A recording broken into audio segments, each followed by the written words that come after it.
Salut, c'est Trado, voilà la vidéo de mise à jour pour l'or.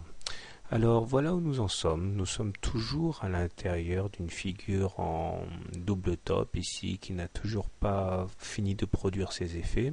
La ligne de coup est ici. Nous avons assisté à un retour sous forme de throwback, c'est-à-dire un retour sur ce qui a été cassé.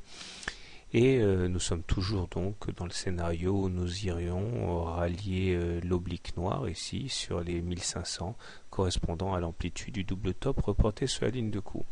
Une fois de plus, la barre des 50% de retracement de Fibonacci a stoppé net les cours, ça fait quand même 5 séances d'affilée, bref toute la semaine on a été pris en sandwich entre la moyenne mobile à 7 séances qui soutenait les cours et les 50% qui renvoyaient les cours vers le bas. Alors les indicateurs techniques n'apportent pas grand chose vendredi, ils sont toujours en amélioration avec un MACD au-dessus de son signalé positif, un momentum positif et un stochastique en zone de surachat. Si on arrive à se maintenir suffisamment au-dessus de la M7, eh ben la M20 finira par se retourner et devenir haussière à son tour, ce qui nous remettrait en tendance haussière sur cette unité de temps. En fait, l'essentiel ici, c'est le scénario que je lis de plus en plus souvent, notamment celui de Clive Mond. Bon, ça, mais c'est en anglais, hein, donc je vais pas vous donner le site, mais ça serait facile à trouver. En gros, on serait en train de dessiner un drapeau, un fanion à incidence baissière. C'est-à-dire que voilà le fanion en noir. Voici quelle serait la hauteur du mât, comme ça.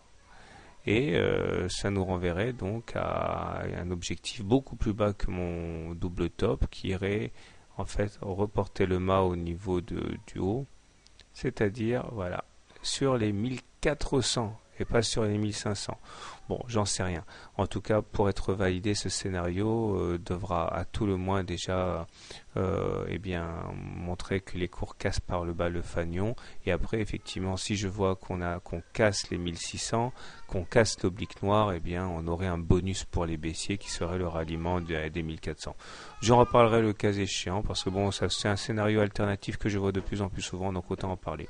Toujours est-il que on est au-dessus d'une M20 décroissante, donc on est toujours sans tendance sur cette unité de temps. Maintenant, si on bascule du côté de l'hebdo, puisque c'est le week-end, on voit que nous sommes toujours excellemment bien orientés.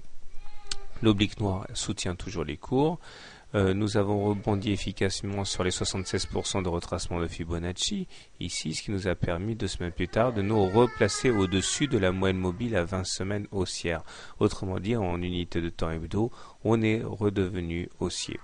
Voilà, donc haussier en hebdo, neutre en journalier, à vous de faire votre choix. Voilà, bonne soirée, bon trade et à demain.